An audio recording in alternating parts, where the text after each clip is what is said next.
Drowning in debt? There are two popular methods to pay it off fast.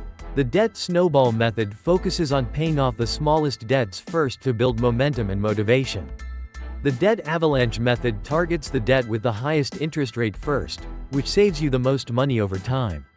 While the avalanche is mathematically more efficient, the snowball's psychological wins can be a powerful motivator.